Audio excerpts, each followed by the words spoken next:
अभी तक हमने जो केमिकल काइनेटिक्स में पढ़ा था वो तो सारा 12th वाला था। अब हम जो पढ़ने वाले हैं वो है बीएससी और एमएससी लेवल का, जो एंट्रेंस से पूछा भी जाता है। तो मेन केमिकल काइनेटिक्स यहाँ से स्टार्ट होती है। आज हमारे पास है इक्विलिब्रियम रिएक्शन। इक्विलिब्रियम का मतलब होता है जब रेट ऑफ फॉरवर्ड रिएक्शन और रेट ऑफ बैकवर्ड रिएक्शन बराबर हो जाती है तो हम बोलते हैं कि ये रिएक्शन इक्विलिब्रियम में है। एक रिएक्शन कंसिडर कर लेते हैं, ए इक्विलिब्रियम विथ बी, और ए से बी बनने के लिए जो रेट कांस्टेंट है वो है के एफ, और बी से ए बनने के लिए के बी रेट कांस्टेंट है। हम बोल रहे हैं स्टार्टिंग में, मतलब एट टाइम टी इक्वल 0, जो ए का कंसनट्रेशन था वो हमारे पास कितना था, ए था, और बी का कंसनट्रेशन, बी तो बनना स्टार्ट नहीं होता तो बी का कंसनट्रेशन हो जाएगा 0। ऐसे ही at time T equal T पर ए का कंसनट्रेशन हो गया ए माइनस एक्स, मतलब इसमें से कुछ बी बन चुका है तो बी का कंसनट्रेशन हो जाएगा एक्स। ऐसे ही at time T equal infinity अगर हम बोले तो ये हो जाएगा ए माइनस एक्स इक्विलिब्रियम, और ये हो जाएगा एक्स इक्विलिब्रियम। अब हमें एक फॉर्मूला पता है, rate equal minus D A upon D T होता है। Minus D A upon D T का मतलब है रेट ऑफ डिकम्पोजिशन ऑफ ए। हम यहाँ से देखो इस रिएक्शन को ऐसे लिख सकते हैं, ए गिव्स बी, और यहाँ पर रेट कांस्टेंट हो जाएगा फॉरवर्ड, और अगर हम इसे बी गिव्स ए लिखे तो रेट कांस्टेंट हो जाएगा के बी। अब देखो इस वाले से तो हमारे पास ये क्या हो रहा है, डिकम्पोज हो रहा है, तो ये चीज़ हमारे पास रेट ऑफ डिकम्पोजिशन है, मतलब अगर हम इसके इक्वल रखेंगे तो के एफ ए, ये तो पॉजिटिव ही आएगा। लेकिन इससे क्या हो रहा है, इस वाले स्टेप से ए बन रहा है और हमें यहाँ पर लिखना है डिकम्पोजिशन, इसलिए मतलब उल्टा हो रहा है, और इसलिए यहाँ पर आ जाएगा नेगेटिव साइन के बी, और यहाँ पर रिएक्टेंट है बी, तो ये रिएक्शन बन गई इस टाइप से। अब देखो कंसनट्रेशन ए का कितना है टी टाइम पर, ए माइनस एक्स, तो हो जाएगा हमारे पास, अब ये हटा दो बस, इतना लेकर चलना है, minus D A minus x और अपॉन हो जाएगा डी टी इक्वल टू के एफ ऐसे ही रहेगा, ए का कंसनट्रेशन ए माइनस एक्स तो हो जाएगा ए माइनस एक्स माइनस के बी ऐसे ही रहेगा, बी का कंसनट्रेशन एक्स तो हो जाएगा एक्स। इसे अंदर मल्टीप्लाई कर सकते हैं, minus D A upon D T, और ये माइनस और minus plus D x upon D T equal हो जाएगा k f a minus x और माइनस के बी एक्स। ये बचा हमारे पास। अब देखो ये वाली क्या है, ये कांस्टेंट टर्म है, ये हमारे पास ये इनिशियल अमाउंट है, ये तो कांस्टेंट ही रहेगा। ए क्या था, इनिशियल अमाउंट, इसलिए वो तो चेंज नहीं हो रहा, और ये क्या रहेगा, कांस्टेंट रहेगा, इसलिए इस कांस्टेंट का डिफरेंशिएट करते तो वो 0 आता, तो इसके लिए इसका कितना आ जाएगा, 0 आ जाएगा। तो हम यहाँ से लिख सकते हैं minus D A upon D T, तो हमारे पास हो गया 0। अब ये अगर 0 हुआ तो बचा कितना, D x upon D T, तो हो जाएगा D x upon D T equal हो जाएगा k f a minus x और माइनस के बी एक्स। हमें यहाँ से डी एक्स, और ये एक्स की फंक्शन है, या इसे मल्टीप्लाई कर सकते हैं अंदर, D x upon D T ऐसे ही रहने दो, इक्वल के एफ को अंदर मल्टीप्लाई करो, के f a minus k F x और माइनस के बी एक्स। अब यहाँ से सॉल्व कर लो इसे थोड़ा सा, D x upon D T equal के एफ ए, तो ऐसे ही रहने दो, यहाँ से माइनस कॉमन ले सकते हैं, माइनस कॉमन लिया और एक्स भी कॉमन ले सकते हैं, मैं लिखती हूँ के एफ प्लस के बी और एक्स कॉमन लेकर ऐसे आ गया। अब dx अपॉन ये वाली टर्म पूरी इसके dx के अपॉन आ जाएगी, क्योंकि यहाँ पर वेरिएबल है, तो ये मैथमेटिक्स में तो वेरिएबल सेपरेबल उस टाइप का बन रहा है, ये k f a minus k f plus k b x, और इक्वल टू हो गया, ये डी टी इधर चला गया, ये हो गया डी टी। अब हमें इसका टोटल निकालना है तो इंटीग्रेशन करना पड़ेगा। इंटीग्रेशन जब हम करेंगे तो कितना, लिमिट कहाँ से रखेंगे, हम x का इंटीग्रेशन कर रहे हैं, x कैसे, पहले 0 था फिर 0 से x बढ़ा, इसका मतलब लिमिट रहेगी 0 से x, तो हम ऐसे कर सकते हैं इंटीग्रेशन 0 से x लिमिट और 1 अपॉन ये पूरी टर्म के f a minus k f plus k b x, और ये ऊपर वाला डी एक्स ही रख लूँ, डी एक्स इक्वल टू हो जाएगा इंटीग्रेशन डी टी। टाइम भी ऐसे ही हमने लिखा 0 से t चलेगा, ये लास्ट क्लास में मैंने बताया भी, ऐसे बहुत सारे कर रहे थे हमने, इतना नोट कर लो, इसके आगे सॉल्व करते हैं। ये आ गया था हमारा। अब इसे डायरेक्ट सॉल्व कर सकते हैं, अगर आप मैथमेटिक्स वाले तो डायरेक्ट सॉल्व कर लेना, मैं इसे थोड़ा सा बता रही हूँ बायो वाले बच्चों के लिए। देखो ये डी एक्स अपॉन ऐसे कुछ करके दे रखा, ये कुछ ऐसे है ना, 1 अपॉन ए माइनस एक्स इस टाइप से है, इंटीग्रेशन डी एक्स ऐसे कुछ करके दे रखा 1 अपॉन ए माइनस एक्स। तो अगर मैं इसे ए माइनस एक्स को टी मान लूँ तो ये कितना हो जाएगा, ए तो कांस्टेंट है यहाँ पर, इसका 0 और माइनस ऐसे ही रहेगा, एक्स का करा D minus D x equal D T, D x equal हो जाएगा, ये माइनस रहेगा माइनस डी टी, तो ये हो जाएगा इंटीग्रेशन, अगर हम इसे रखें इंटीग्रेशन डी एक्स से रखा माइनस डी, तो डी माइनस बाहर आ गया, अपॉन ए माइनस एक्स की जगह टी रखा, माइनस ऐसे रहा, इसका करा तो ln t आ जाएगा। इसका मतलब जो x के कॉफिशिएंट में था वो हमारे पास अपॉन में आता है, अपॉन में -1 आया, लेकिन वो -1 है इसलिए सामने आ गया। ऐसे ऐसे हम सॉल्व कर सकते हैं।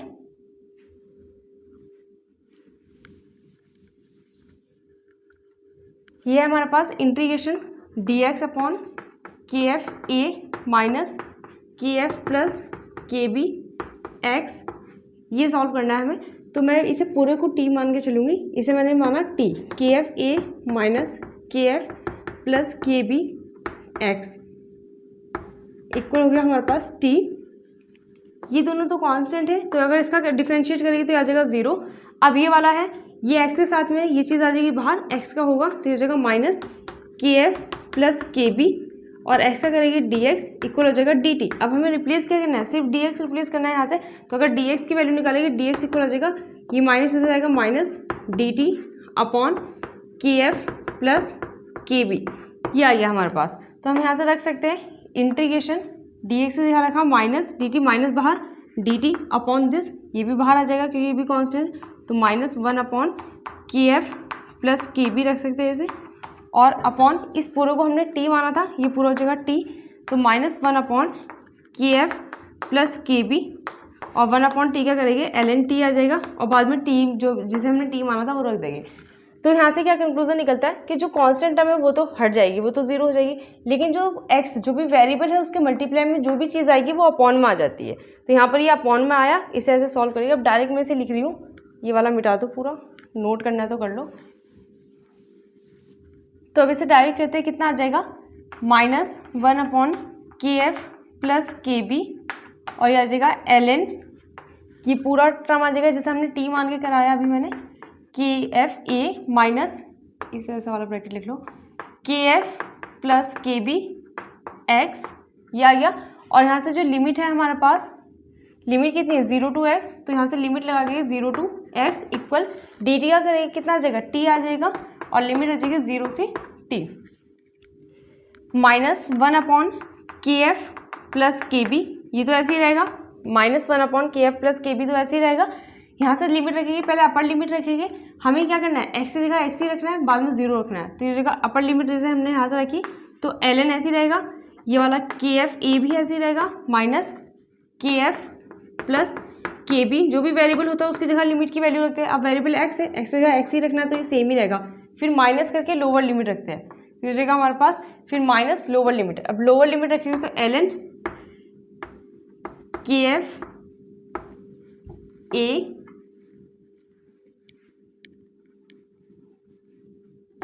ln के f a minus lower limit x से जगह रखेंगे 0, तो ये तो पूरा 0 इंटू दिस 0 हो जाएगा, तो बस ये हटा दो, इतना बचा हमारे पास।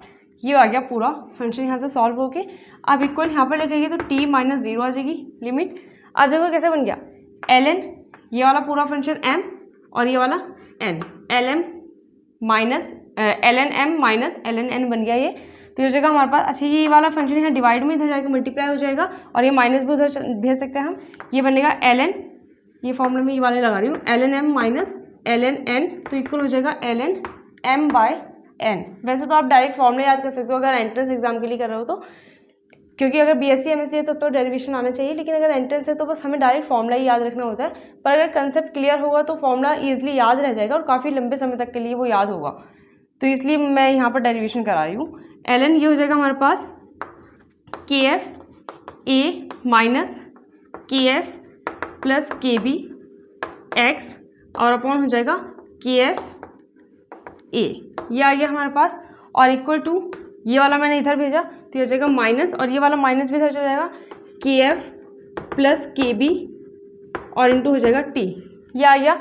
अब ये ln है, अगर मैं ln को RHS में भेजती हूँ तो जो भी इधर की साइड है हमारे पास वो e की पावर में चला जाता है, तभी आ जाएगा ऐसे के f a minus k f plus k b into x, और अपॉन हो जाएगा k f a equal to, ये इसकी पावर में गया e to the power minus k f plus k b और इंटू हो जाएगा टी, ये बन गया हमारे पास।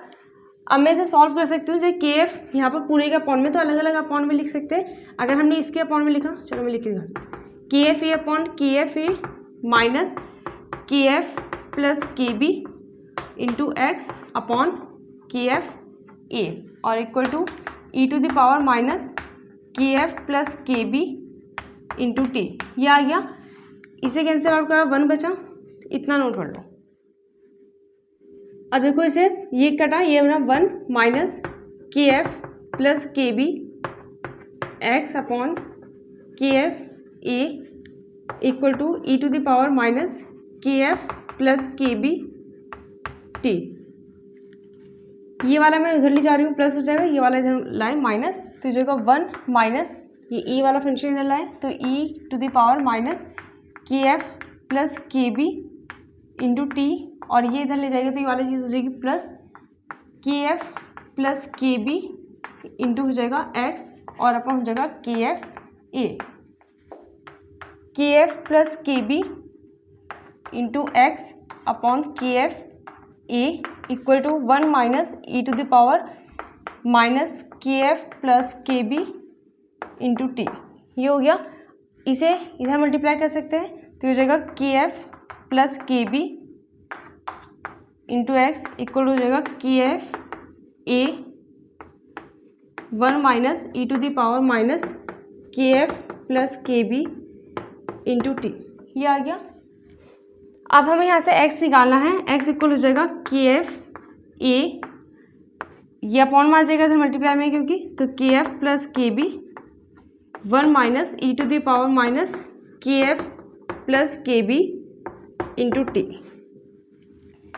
एक्स किसके बराबर था, अभी मैंने लिखवाया a से b बन रहा है, और फिर मैंने बोला यहाँ पर अगर ये a है, ये 0, ये a माइनस एक्स, तो ये कितना हो जाएगा x, तो x का कंसंट्रेशन किसके बराबर है, b एट टाइम t पर, ठीक है ना, concentration of b at time t। तो हम यहाँ से लिख सकते हैं कि x का कंसंट्रेशन इक्वल है concentration of b at time, concentration of b at time t। तो ये हो जाएगा हमारे पास b का कंसंट्रेशन हो जाएगा t टाइम पर, ये k f a upon k f plus k b into 1 minus e to the power, ये हटा दो, e to the power minus k f plus k b into t. ये आ गया। अब हमें यहाँ से ए का कंसंट्रेशन फाइंड करना है। ए का कितना था, ए इक्वल हमारे पास था एट टाइम टी पर कितना हो गया था, ए माइनस एक्स। ए हमें ऐसे ही रहेगा, एक्स की वैल्यू हमें पता लगी k f a upon k f plus k b 1 minus e to the power minus k f plus k b t है। तो इसे पुट कर दो, ये हो जाएगा हमारे पास k f a upon k f plus k b और इंटू आ जाएगा 1 minus e to the power minus k f plus k b into t. ये आ गया। ए का कंसिडरेशन से सॉल्व करते हैं, इतना नोट कर लो। अब इसके बाद सॉल्व करते हैं इसे, तो हो जाएगा ए टी इक्वल हो जाएगा, यहाँ पर 1 ले गए, एलसीएम आ जाएगा तो ये आ जाएगा k f plus k B LCM, तो हो जाएगा k f plus k b और इधर इंटू होगा ये, तो ये बनेगा के f plus k b into ए और माइनस के एफ ए और ब्रैकेट में आ जाएगा 1 minus e to the power minus k f plus k b into T.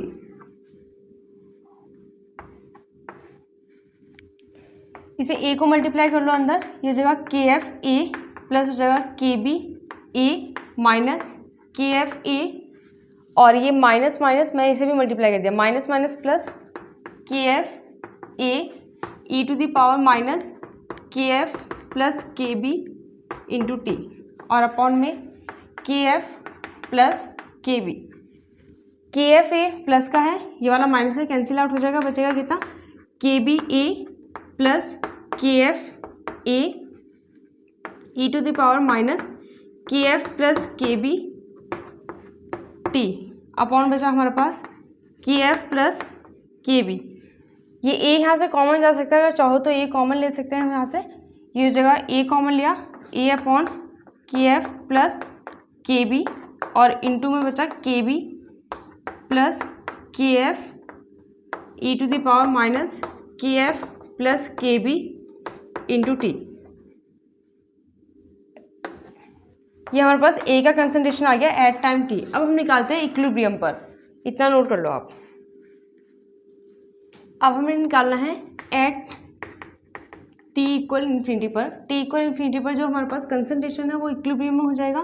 तो हम यहाँ से बोल सकते हैं कि बी का जो कंसंट्रेशन है वो हम नोट करेंगे बी इक्विलिब्रियम। अगर हम बी इक्विलिब्रियम निकालेंगे, बी इक्विलिब्रियम, तो इस जगह के एफ ए फॉर्मूला हमारे पास है, ये फॉर्मूला याद रखना है, ये और फॉर्मूला याद रखना है, और जो भी आएगा वो वाला फॉर्मूला याद रखना है बस। क्योंकि नेट गेट में सिर्फ फॉर्मूला काम आता है, कंसेप्ट स्ट्रॉन्ग करने के लिए मैंने डेरिवेशन कराया।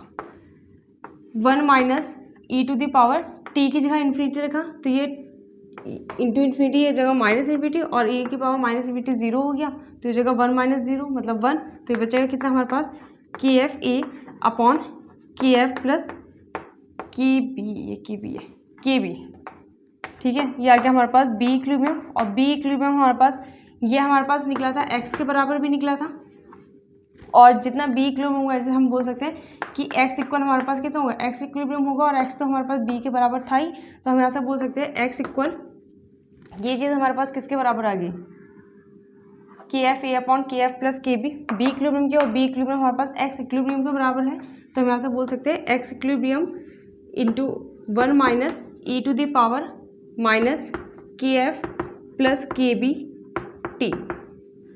ये भी याद रख सकते हो एक, और इसका इसमें भी ऐसे ही बना सकते हो ए वाला। तो मेन एक फॉर्मूला ये हो गया, एक ये हो गया, एक 3 और एक 4, ये 3 4। अब यहाँ से हमारे पास मैंने बताया था कि इक्विलिब्रियम का मतलब होता है rate of forward reaction rate of backward reaction के बराबर होगी। तो रेट ऑफ फॉरवर्ड रिएक्शन में जो हमारे पास रेट कांस्टेंट था वो था एफ, और यहाँ पर जो कंसंट्रेशन था वो ए इक्विलिब्रियम लिख सकते हैं, ये जगह के बी, और ये जगह हमारे पास बी इक्विलिब्रियम। तो यहाँ से करेंगे के एफ अपॉन, ये के बी नीचे आएगा, के एफ अपॉन के बी इक्वल हो जाएगा बी इक्विलिब्रियम, और अपॉन हो जाएगा ए इक्विलिब्रियम। तो ये हमारे पास ये आ गया ये फॉर्मूला, ये हो गया। अब रिलैक्सेशन टाइम का फॉर्मूला हो जाएगा tau equal 1 upon k f plus k B. एक ये फॉर्मूला भी काम आता है रिलैक्सेशन टाइम का, नोट कर लो इसे। रिलैक्सेशन टाइम को हम लाइफ टाइम भी बोलते हैं, तो ये फॉर्मूला नोट कर लो। टोटल 5 फॉर्मूले हो गया हमारे पास। इन फॉर्मूलों को याद रखना, क्वेश्चन सॉल्व हो जाएंगे। नेक्स्ट क्लास में हम ये तो क्वेश्चन सॉल्व करेंगे, या फिर पैरेलल रिएक्शन करने के बाद उसके बाद क्वेश्चन सॉल्व करेंगे।